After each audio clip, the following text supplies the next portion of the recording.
Okay, folks, it is lovely to have Rob with us. Rob, we can hear you, in fact, straight away. It's good of you to join us. You haven't had to come over. You've been over this way not long ago, but it's good. I was going to say, my journey was a lot quicker tonight than it was last time. Just wander into the office and avoid the Norfolk roads. So, Rob, you and I have sort of known each other since we both kind of arrived in the jobs we're doing now at the same time. So we sort of ended up on was it like a new vicar's course together, something like that, wasn't it? In a small something group. like that. So you've told me before that you can still picture what the villages look like in your head from the map that I brought with me all those years ago. And you've been here to visit us since, haven't you? But yeah. And you're in sort of Kettering, and where Rob is, the church is sort of on a big sort of newish. Well, does it go back to the sort of 60s, 70s, that estate now where you are? Estate is late 60s, early 70s, yeah. And the church building is like, it's a bit like our church in our village. It's like the last thing before you get to the fields, isn't it?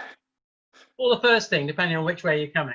Yes, indeed. Yeah. The start of Kettering or the end, depending on, it's good to have you. You're leading you're the regional director for New Wine now. So you're busy encouraging everyone to come to join in with United Breaks Out in a few weeks. Is that your main thing at the moment? Indeed, I'm really hoping. I was going to say hoping I'm going to see lots of you in a few weeks' time, but I probably won't but we might be on the same YouTube screen watching other people doing things. So I'll be having to take your word for it whether you're there or not. But yeah, it is a great opportunity to engage with New Wine United without having to leave your home, without having to camp, without having to queue for showers.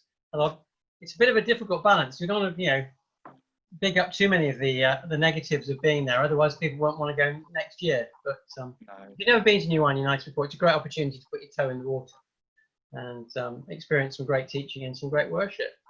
So yeah, hopefully many of you will be there. Well, we're hoping so, and just trying to find ways, as I'm sure you are in Kettering, to encourage people to sort of engage with one another over it as well, whether perhaps a few people can watch it outside in the garden, or we can get together and have a picnic, or all those sort of things, just trying to find ways to be community, really. My wife has just made a great video for that, which will be premiered during our service on Sunday morning. So if you want to have a look at our YouTube channel, after that, you can see that. I'll seek it out. Yeah, we've been doing a few little plugs as well on a Sunday morning, but it's good to hear from you. And I think I remember, because when you do lots of seminars and things at New Wine and things, and I think I remember a couple of good things from your biography. So one of them is it right that you play golf for the Church of England? Is that correct? Indeed. Yeah. Do you still do that, or you still do that, and for the churches across Great Britain and Ireland as well. There you go. Wow. And I think perhaps even more interesting still for some of us, I think you might be the only vicar I know of who used to work in the chocolate industry. Was that right? Indeed. Yes. I in fact reached it. Finally came useful this afternoon with my daughter's homework when she had to watch some video of how chocolate's made, and I said, you don't need to watch that video, just talk to Daddy instead.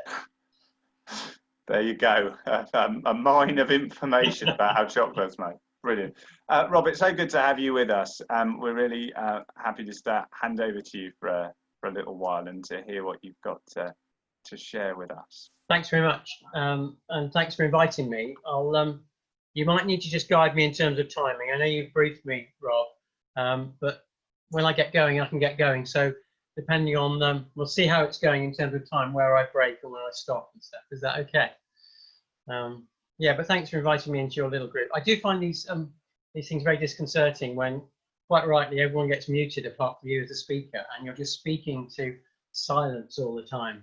So if you're particularly engaging, then nice big broad smiles and nods of the head would do me a lot of good. So or amen, brother. Amen, brother. Yeah, occasionally, amen, brother. Zoom hasn't got a button for that. Maybe we should suggest that it has a specific amen, brother. No, it's great to be over across in Norfolk. I remember before being in Kettering. Well, I've ministered in Cambridge. I've ministered in Birmingham. I was in Birmingham most recently before I came to Kettering. And it was hilarious because when I left Birmingham and I said I was going about an hour east, all the Brummies thought I was practicing in the North Sea. because they have a very Birmingham-centric view of England. And I pointed out that it's still an awful long way east from where Kettering is until you get out to the North Sea. And I know when you get to where you are, there's still got a long way to go until you get to the North Sea. So it's great to be over towards the east tonight. I was slightly nervous when I found out, Rob may have told me before this, but it was only yesterday I kind of clocked that when he'd said he wanted me to talk on what the Spirit's saying to the church, that he'd actually given the same topic to other people, which then made me think, oh, so I have got the excuse that if I seem to be saying exactly the same as what other people have said, well, then that's good and consistent in terms of how the Spirit's speaking, I suppose. And if it's different, then our Spirit is, the Holy Spirit is infinitely creative. So there you go. I want to show you something, and that is this plant. You probably can't see it brilliantly, but you can see that it's not the healthiest looking plant. I've had this plant for many, many years. And it's one of those that's never looked great, if I'm honest. I forget what they're called. I have looked it up at some point. But it's that kind that the shoot grows up and up and up, and new leaves come, and then old ones die off, but new ones come, and it keeps getting taller and taller. And for many, many years, it was all looking, green, only ever a few leaves. And then last year, it seemed to suddenly just give up. And however much I watered it, and however much I tried to give it sunshine, the leaves got browner and browner. And I thought, well, maybe I need to repot it. I'm not much of a horticulturist, you need to know that. So I did the thing, got a nice big pot, repotted it, watered it lots, nothing, still nothing. And I was just about reaching the point where I'm thinking, I probably need to throw this away, painful as it will be after being with me for many years. And then suddenly, this happened. Just a couple of tiny little buds. There were 3 there actually, one quite small and 2 quite big. And it was like, oh my goodness. I'm still not quite sure what to do with the rest of it at the moment. Maybe someone can advise me on that. But my mind, I'm going to leave that way. You can, you can't quite see it. I'm not going to hold it all the way through. It's a heavy pot. My mind went to Isaiah 11, verse 1. A shoot shall come from the stump of Jesse. And it's a passage that Isaiah writes to the people of Israel when they are in dire straits and saying, don't give up. Things look desperate, but things will get better. They were looking forward to the Messiah, of course, that he would come. And we're hundreds of years later in this situation where, of course, the Messiah's already come. But we recognize that it's a painful time. For some, life might feel a little bit more like that than like that. We're feeling a little bit dead, but there is new life, and there is a new life that we can be celebrating. And what I've been reflecting on as Rob gave me this topic is that the church has often made the greatest strides in times of crisis. If you go back to the biggest crisis of all, of course, was the crucifixion. Jesus, the great, the Messiah, the one that they were expecting, the one who was going to change everything, suddenly he died. People hadn't quite got it, in spite of the fact that he'd said it several times that he was going to be crucified. There was that sense, well, we're following this great guy who's going to lead us to political revolution, and now he's died. That was their first moment of crisis before the church was even born. And then obviously we got the resurrection, but then we get the ascension. And for all that Jesus ascending into glory, it's like, hang on, he's gone away again. What do we do now? And the moment of crisis, and crisis can be a positive word as well as a negative word. Crisis just means sudden, rapid change. Jesus has gone, and then the Spirit has come. And they need to find a new way of functioning, a new way of operating. And you watch the first few chapters, or you look at the first few chapters of Acts, and the crises that they face. They are prevented from speaking. They keep getting arrested. They keep being told, this is out of order, don't do this. But what happens is they just get emboldened. If you look at somewhere like Acts 5, the end of last few verses of Acts 5, the apostles have been called in and they've been flogged. They've been ordered not to speak in the name of Jesus. But then they leave the council and they rejoice. They rejoice that they've been considered worthy to suffer dishonor for the sake of his name. And every day in the temple and at home, they didn't cease to teach and proclaim Jesus as the Messiah. The more their faith was tested, the more they just got stuck in. And one of those tiny little verses that the book of Acts is quite interesting. You read it and then you get occasional little summary statements that you can very easily go over if you're not careful. And there's this tiny one, chapter 8, verse 1, which is right in the middle of the introduction of Saul. It says, a severe persecution began against the church in Jerusalem. All, except the apostles, were scattered throughout the countryside of Judea and Samaria. Actually, it was persecution, it was scattering that began the first missionary movement of the church. That they were forced out of where they wanted to be, and in doing so, they were able to take the gospel. And you could hear that in terms of other persecutions over the time of the church. So what strikes me as I reflect on that is that 2020, like it or not, is going to be the year that changes how we live. I think it's going to change how we live for a long time. I mean, I can think of a trivial example that I keep quoting is, have you ever thought what a strange practice it is when it's someone's birthday that you put, you set fire to bits of wax on a cake, and then you invite the person whose birthday it is to blow their germs all over the cake, and then you cut it open and eat it. If someone comes from outside our culture, it's a pretty strange thing to do. We've stopped doing it during this period. We've been putting birthday candles in little oranges and stuff like that. I can't imagine ever wanting to put birthday candles on a cake. That's a very trivial thing. But I think 2020 is going to be the year that changes how we live. And it's going to change how we do church, whether we like it or not.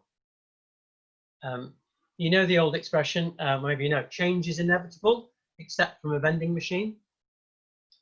And you do know, many of you know the old jokes about changing a light bulb, but it's always worth going over them again. That's just give me a few. I'll give you a few light bulb jokes.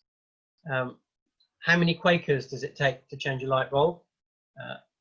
10, so they can sit around in a circle and feel the inner light. Now, how many Calvinists does it take to change a light bulb?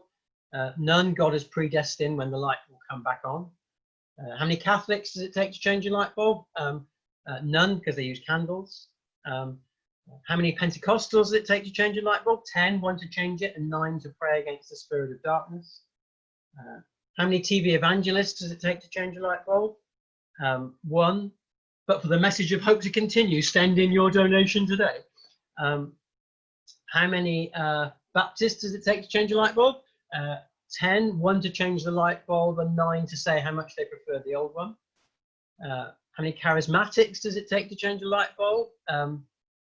3, 1 to cast it out and 2 to catch it when it falls. How many fundamentalists does it take to change a light bulb? The Bible does not say anything about light bulbs. And last but by no means least, how many Anglicans does it take to change a light bulb? Change? Sorry, I just indulge me on that one. But we've all gone through change over the last few months, and there will have been different responses to that. And I think never is that more obvious than discussing music in my church. One of the delights, and we've put 3 or 4 separate congregations into one, and therefore tried to meld what we're doing. But also we've taken the opportunity, partly for copyright reasons, partly because our musicians and creative types have had a bit of time on their hands. We've actually written, as a church, a lot of new worship songs, about 20 or 25, I think, that have been being used. We've introduced a lot of them into the service, and then of course we've got complaints that there's too much new music, and so we stop having quite so much new music, and then people moan that, oh, where's all that nice new music? And different people respond to change in different ways, and that's just normal. But saying that change is inevitable and change is happening, a quote I came across recently, and I can't remember where I came it from, was saying, in the rush to return to normal, let's use this time to consider which parts of normal are worth rushing back to. That was across society, not just the church. You know, in the rush to return to normal, let's use this time to consider which parts of normal are worth rushing back to. Apparently, in a survey, only 9% of us being citizens of this country, only 9% of us want things to return to how they were, which I think is a very interesting statistic in terms of how we feel about society. Everything's been stripped back, laid bare. Everyone feels a little bit fragile. Everyone's lives have been affected, not in the same way. For some people, as you know, this has been a nice little gentle shower. Others, it's been a raging storm. But we do need to recognise that this is a grief process. And it's been a grief process at society's level in terms of things that have been stripped away. It's a grief process at the individual level. Some of us have literally lost loved ones. Others have had things they wanted to do taken away from them. Others have been waiting for big holidays or weddings that have got delayed, or trips, or seeing people, or not having the opportunity to see grandchildren. And the list goes on and on and on. And there is a grief process. And grief does change us. You don't sort of go through grief and then come out the other side exactly the same as you were before. Grief does change us forever in some shape or form. I could say a lot about grief, but we've got a seminar stream on grief, loss and lament at New Wine United Breaks Out in a few weeks' time, which I'm hosting and which I'm actually speaking in as well. So if you want to hear more about that, listen to me on Sunday afternoon on that. But how is it going to impact our relationship with God? If you like, how is it going to impact our theology?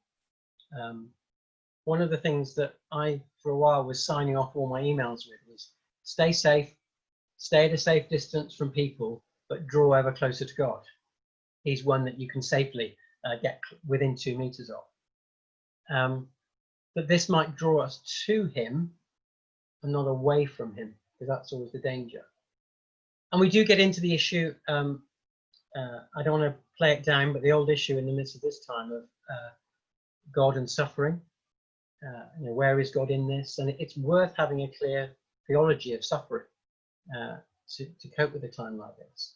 It is worth also noting that, as someone pointed out, actually this crisis is of humankind's own making, in terms of how our food supplies are managed, the amount of travel that goes in, the amount of food miles, and how cross-contamination can happen very easily. If you're feeling a little bit too upbeat, watch the film Contagion, which came out in 2017, I think it was. It's chillingly descriptive of what's happened over the last few months, really. I'm not sure if it was a good idea. My wife, I watched it about a month ago. I'm not sure it was a good idea at all. You know, down to it starting off in a restaurant or a factory in China, caused by bat droppings, which is what everyone seems to think that COVID-19 was caused by. So things, you know, are many of our own making. But I said, so we need to think about what's the impact on our theology. But also, I was listening recently to a woman called Ruth Valerio, who's got the best job title in the world, I think. She's Tear Fund's Global Advocacy and Influencing Director.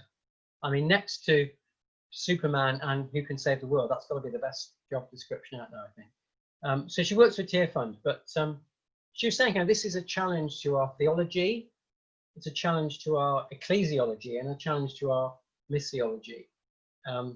Theology I've just kind of talked about. Ecclesiology just means what we think of church, and missiology just means what we think of outreach.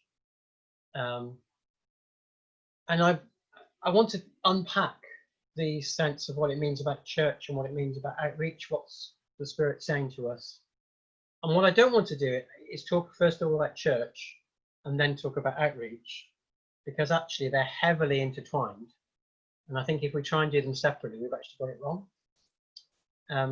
What we do have here is an opportunity to re-examine the lot, what is core and what is packaging, and what matters to us. In my church, a few weeks ago, we did a survey of the congregation to get a feel for what's been going well about our online services, what they've appreciated, what they've loved that they don't want to lose, what they've hated that they really want to get rid of.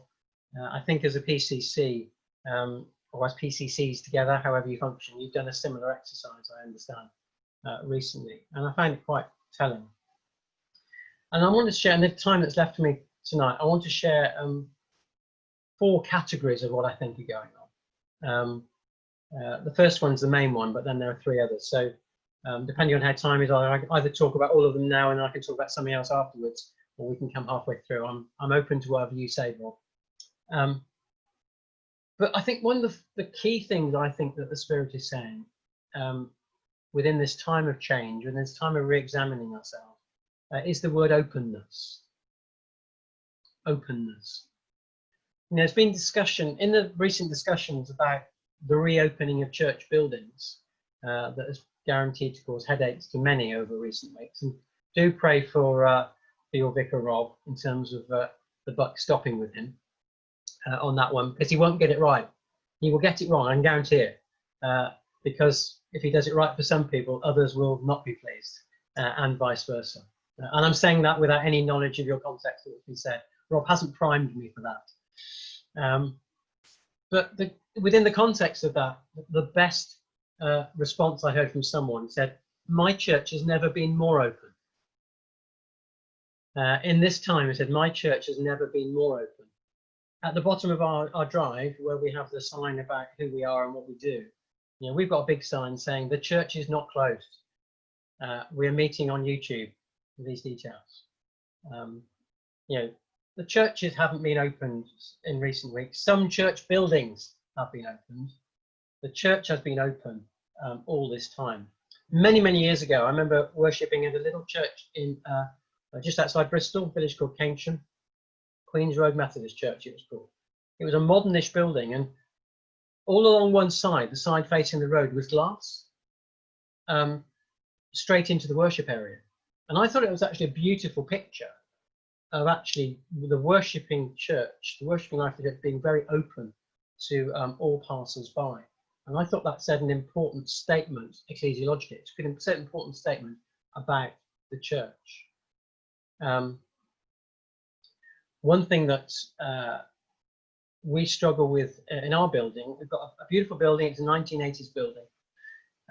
It's sort of multifunctional space, but it's up a drive about 50 yards long, 50 meters perhaps, which is not so problem. It's got nice green around it.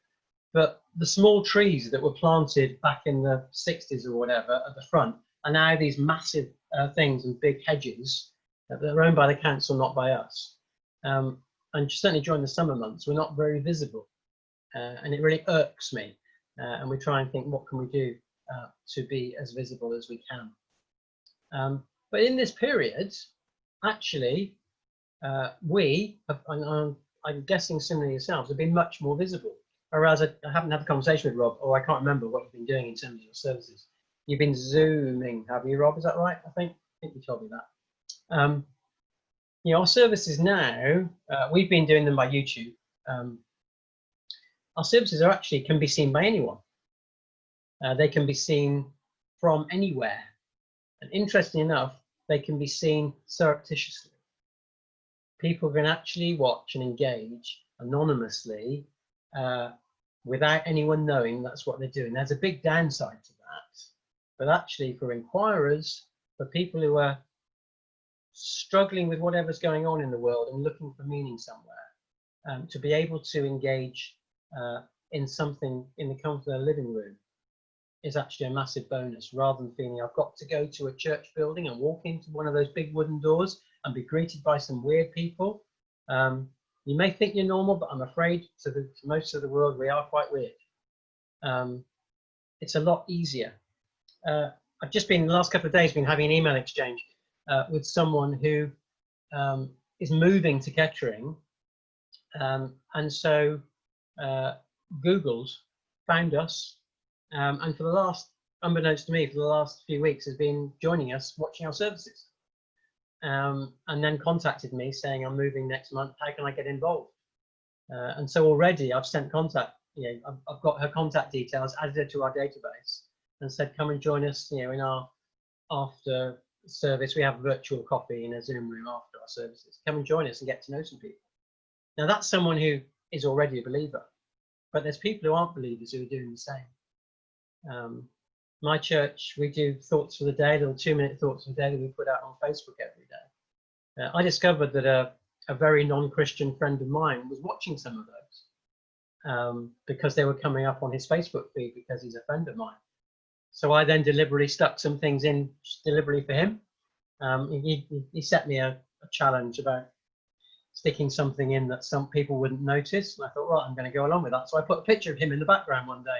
Didn't mention any comment of it at all. But it was just a way of making him watch again. But these things can happen where, in many sense, we're far more open. And when I preach, online, I actually am far more focused on thinking that there's going to be people out there who don't know the Lord. On a Sunday morning when I'm preaching, I can look around the congregation and think, I don't recognize that person, I don't recognize that person, I don't. Maybe they don't know, or they may be a visitor, or they may be someone's relative.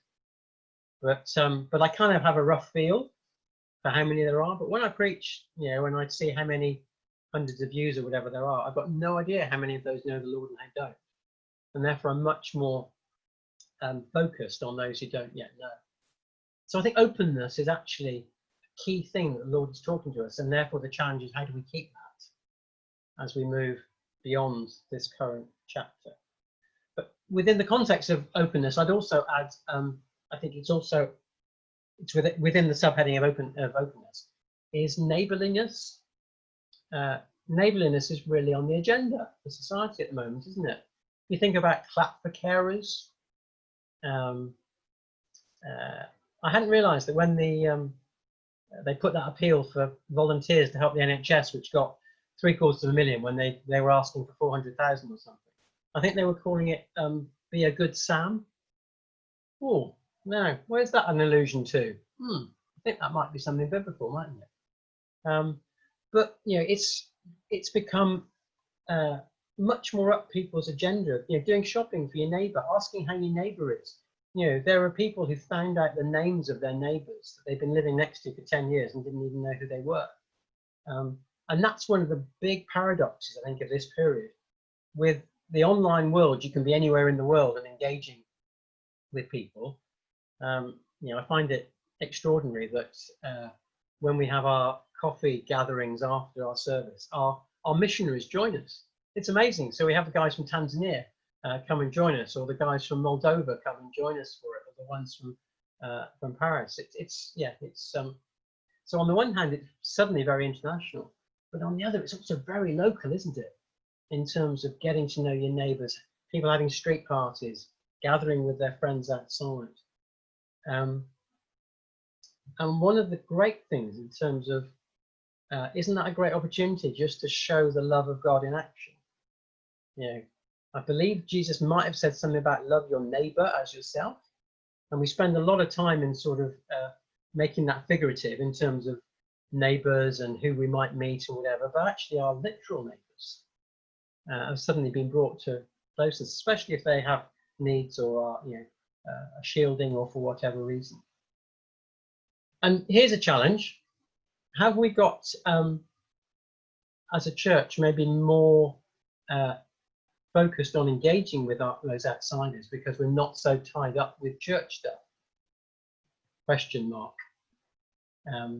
In terms of how we show the love of God in action. But openness is also about accessibility, I believe. One of the things that has come through our survey is that people are really keen that when we get back to worshipping together in a church building, whatever that might look like, however that's going to be, and however long it takes for that to be normal. Actually, for the recording, actually the recording is a visual as well. I don't have to do the inverted commas normal. Is actually that we keep our online presence. Now, we haven't quite worked out how we're going to manage the results of that, but I think that a lot of churches are in that situation. And that's partly for reasons of people like single parents who can't get out to things as easily, shift workers who can't engage with the time that we need to engage, the housebound who find it really difficult to get out for meetings, or people who just don't like driving out on a cold winter's evening, and some people have admitted that's the case. But also, and they've been drawn in. But also for those who are those inquirers, those sort of tentative inquirers who I said would much rather engage with something like that before they know the Lord than rather come into us. Now, ultimately, we want the together experience to be better. Of course, it is better. But how do we keep engaging those who come from outside? One of the decisions that, well, we haven't actually made it yet, but I'm pretty keen that we do, is that we have, I don't know how many it is, about 20 small groups in our church that meet in theory weekly or fortnightly, some of which have been operating successfully over Zoom and some of which, to be honest, haven't. But is the idea that we will probably keep one or two of those, or we'll create one or two new ones that continue to meet online for those people who just can't get out because they can't get babysitters, who are single parents, for example, who are infirm. And I think that way I said, the world has changed and it's an opportunity. We're doing an alpha online at the moment.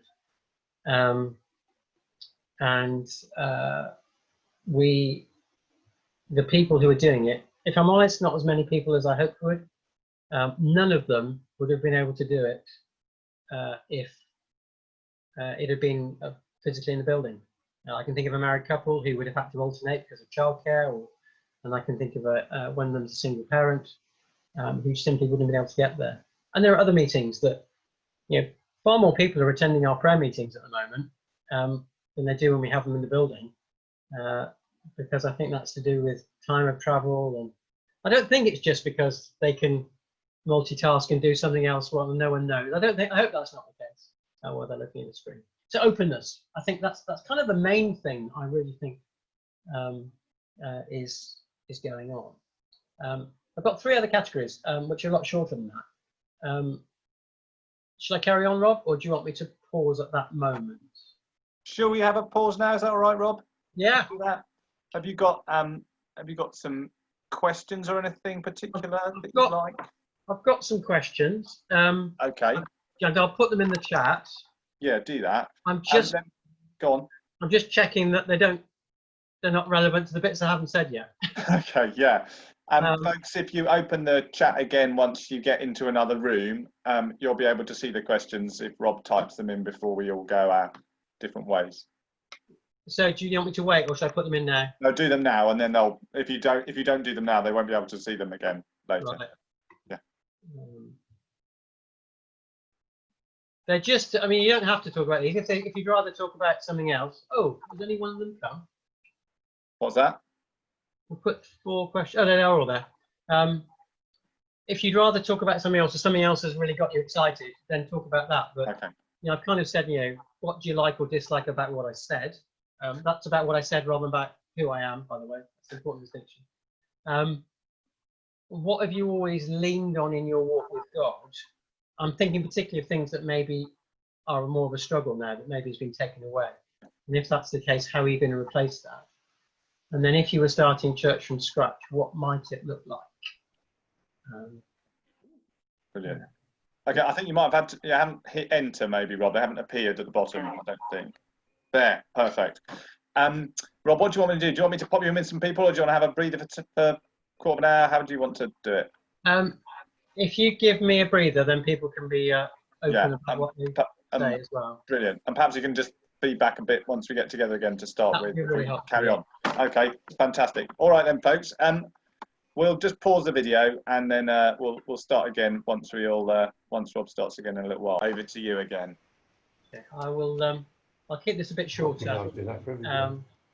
because some of it is similar issues. Having talked about openness, I wanted to talk about community and the importance of community, because it's one of the things that obviously is a struggle in the online world. And I think people experiencing the struggles of community differently. I'm talking about the church community here rather than the outside community, which hopefully in the openness we've been talking about the wider community. If we think about the family of God, I think different people have experienced the struggles of that differently. For those who live on their own, it's been a time of great isolation, hasn't it? And the struggles of isolation. But very specifically, when you come to worship and you're on your own, how awkward that feels for some people, being on their own in their living room or their kitchen or whatever, joining in an act of worship. And for some, almost accentuates the isolation. I was talking very recently to someone who's a very, very young Christian, as in only came to faith very recently, who lives on his own. And at the beginning, he was getting on fine with the online services, but then was finding it a real struggle, and that need for people around him, because he's still young and needs to be nurtured, just as you wouldn't leave a baby on the pavement on their own, but you'd have someone to nurture them. I think, and that's been one of the struggles we've had. Or you take the other demographic of those who've got lots of children in the household. I find it, on the one hand, a delight to be worshipping with our children. On the other, a real struggle at worshipping together with our children. And I've already seen the service beforehand because we put it together and edit it together. So I know when the good bits are coming up, so to speak. So I want them to make sure they're hearing, but they're saying, "What's that, Daddy? What's that, Daddy?" And you're wanting to engage them, because if they're engaged, that's great. So different people will be experiencing different struggles. So where community comes in is actually recognizing, and our survey showed this, one of the things that people are really missing is just gathering to worship. I said you can't beat it when there's a whole load of you singing together. There's something glorious in that, and I think God has ordained it in that way. I mean, why did he decide that worship was something that involves singing? Why did he give us voice boxes and tunefulness, most of us, to be able to sing? There is something very special about music and gathering together. The same reason that people gather together to be in male voice choirs or football crowds chant together. There is something about that. And people miss that.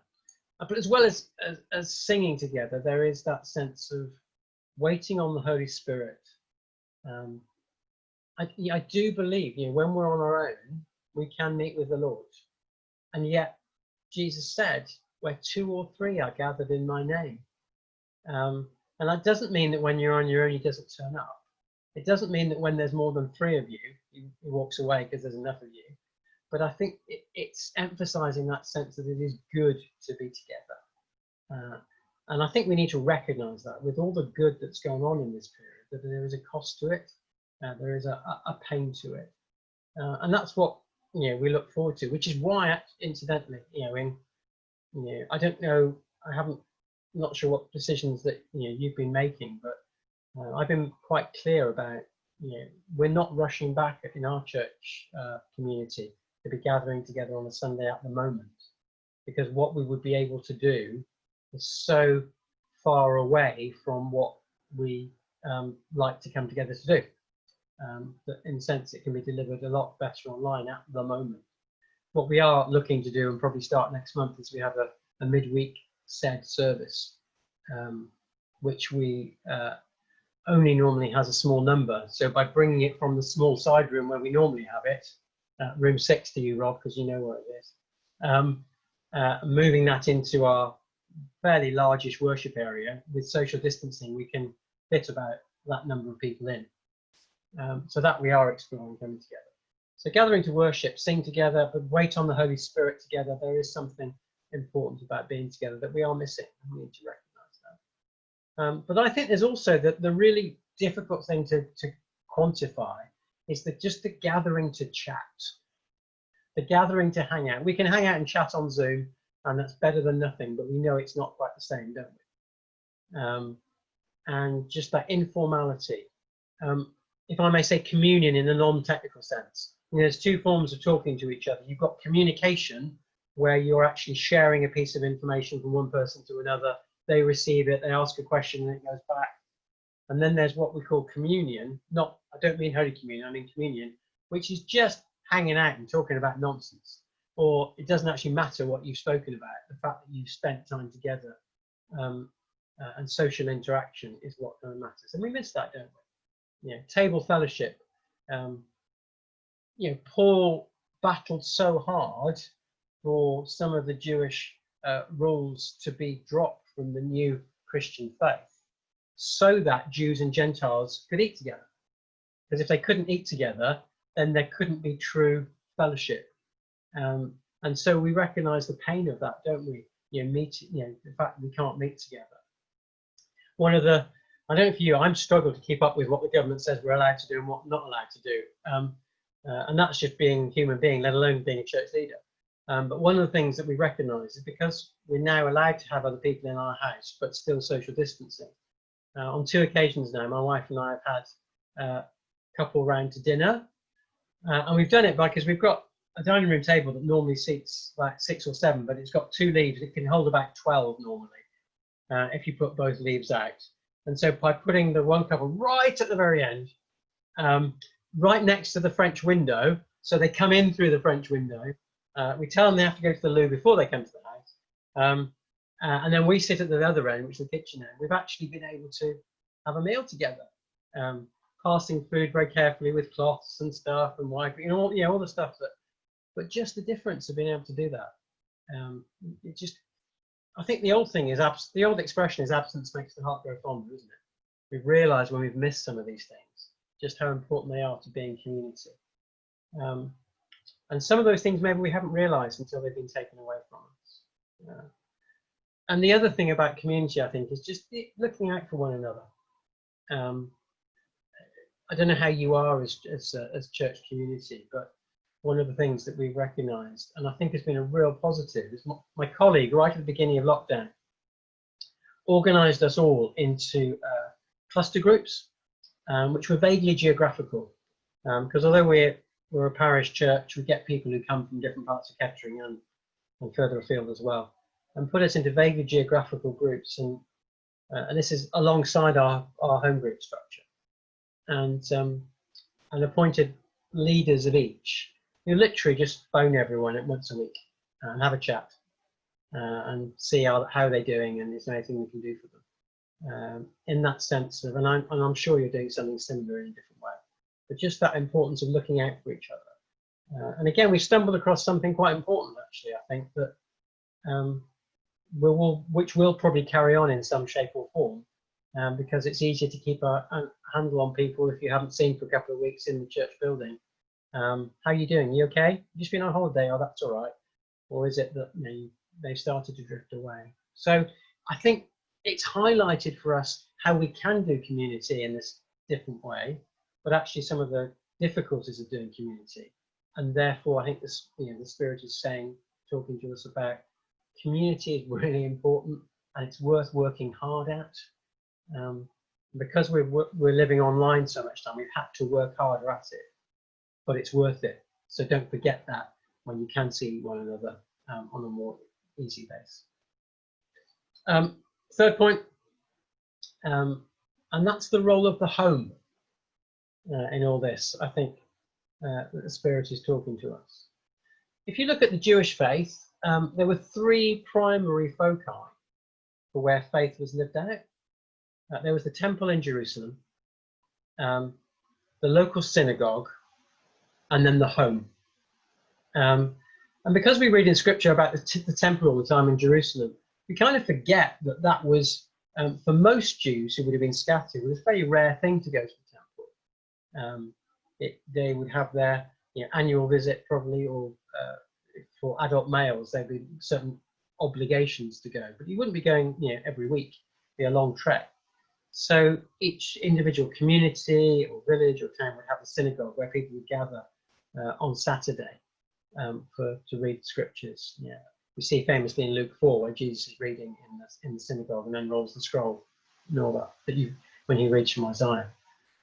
But probably, I think if you speak to modern day Jews as well, I think they would probably say the home is the primary focus where they live out their faith. The Passover is lived out at home. It's the youngest member of the family who asks the question, and then the oldest member of the family responds and tells the stories. And interestingly, in that passage I read earlier from Acts 5, it talks about they're meeting at home. Acts 2, we also talk about they meet in the temple, but they're meeting in each other's homes. In Acts 2, it talks about they meet together, they pray, they break bread together. And I know I'm on dodgy ground when I start talking about breaking bread, and I talk about, and I know I'm under ecclesiastical authority and I'm being recorded. But there is that sense of I'm asking the question, not saying anything. Have we turned our Holy Communion, our Eucharist, into too much of a ritual which we do in a special building, and not enough of what we do in our homes? Every time you eat, Jesus said, remember me. When you break the bread, remember my body was broken. When you have your glass of wine, remember it reminds you of blood, and I spilt my blood. And whatever we might do ritually, we can do that in our homes. And I've been encouraging members of my congregation, just over Sunday lunch, remember that. Remember Jesus.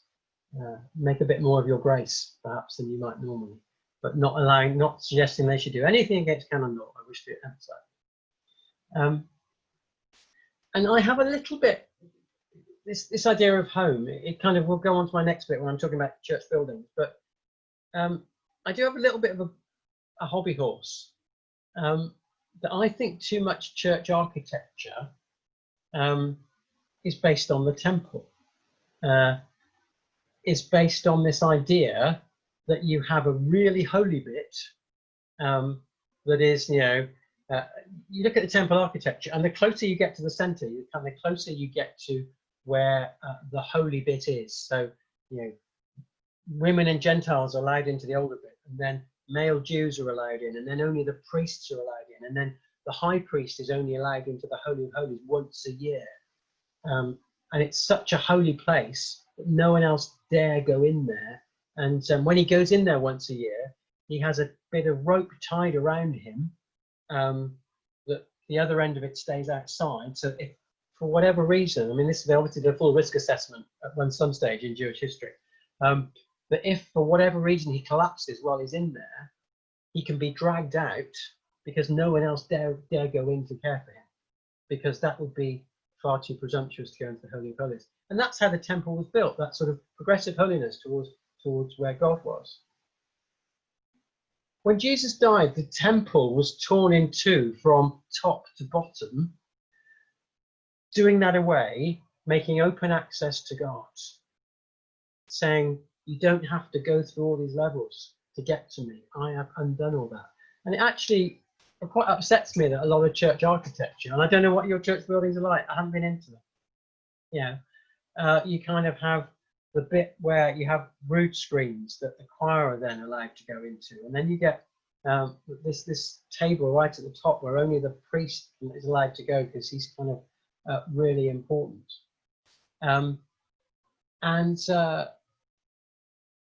I just find it quite extraordinary, actually. And I know there's lots of things that I probably get, my theology is a bit quirky, but I do wonder where the church got to over the centuries in terms of creating that kind of architecture. Interesting enough, of course, we don't these days. We have a different sense of architecture. People complain that we just create sort of dull multi-use spaces, or maybe things that are a bit too much like theatres. So maybe we're going in opposite direction, I don't know. But I do wonder that with whether we've lost something of a focus, in terms of when the focus is on what goes on in a special building, then we lose sight, as you've said in your conversations, with looking out beyond, looking out. And a lot of our buildings, I mentioned that church building right at the beginning, that had glass all along the one side that was out onto the wall. A lot of our buildings are quite foreboding places, aren't they? And the reason is because they were built a long time ago when it was difficult to put glass into the building. you know, there's a lot of stonework in a lot of them, small windows that are stained glass, so you can't really see through them. They're sort of a bit scary, kind of hidden places, special building that you know, people thinking, am I almost allowed to go into? So hopefully we might regain some sense of the balance of what a church, you know, what the church building is and what the home is for in terms of how we live out our Christian faith and where we do that. You know, how we live out our faith in terms of our daily walk with God, rather than once a week being something special when we go into that special place, meeting with the Lord anywhere. I'm not saying we don't need our buildings are very useful, but how we actually kind of live that out. So that's the role of the home, and it's very strongly linked to the role of the building. Another of my hobby horses is, you know, the building is not church. I don't have a physical swear box, but at times I do want to have a swear box when, you know, we talk about meeting at church, or the church is locked, or even when the government said churches can now open, we yelled back, church has always been open. But that sense that because we call the church building church all the time, then we get sucked into the idea of what happens there is what matters and what doesn't happen there is not quite so important. Or actually keeping the building going is what matters. You know, I said, you know, if you were starting church from scratch, what would it look like? It probably wouldn't be now building the kind of ornate buildings that we have. I mean, and I'm not knocking the people who built them, because they did it to the glory of God. You know, craftsmen and workmen who dedicated their lives into creating beautiful bits of architecture and glorifying God in it. I don't think we would start from there today. I mean, ironically, I'm in the middle of a building project, believe it or not. We are trying to make our building bigger. But we've been thinking through what's that about very seriously.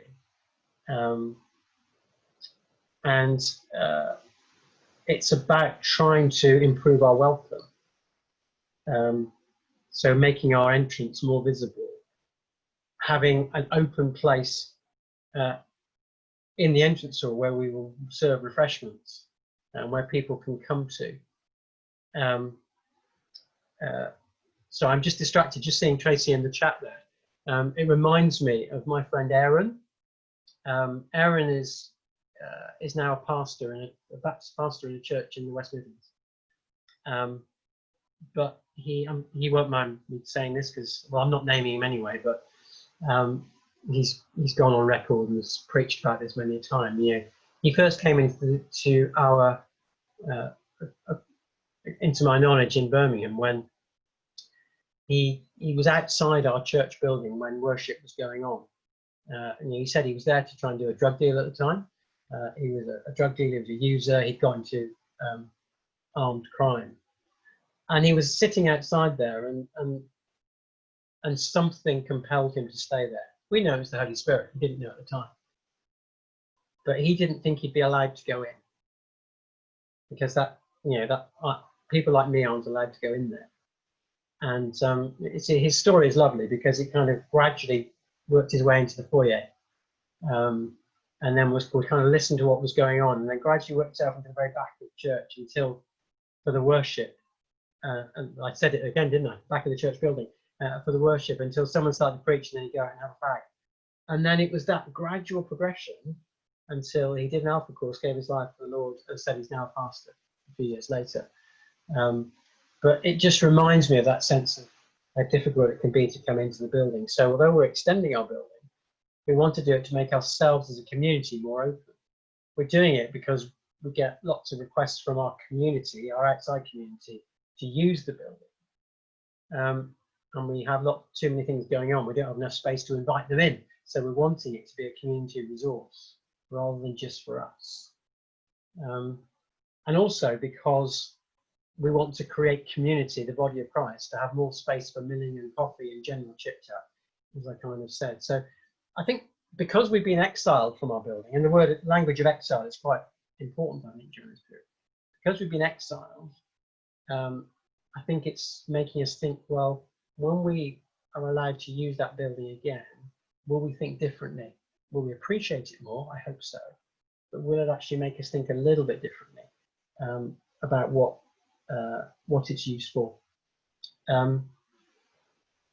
So I've talked about, I think a challenge to our theology, our ecclesiology and our missiology. So what is church and what is our outreach? But talked about openness. I think it's the key thing I want to say, but also community, where the home fits in and where the church building fits in. And I realise the time I need to stop, but I think as you go to pray for one another, I think that's what you're going to do now, or you're going to be closing, I'm not too sure.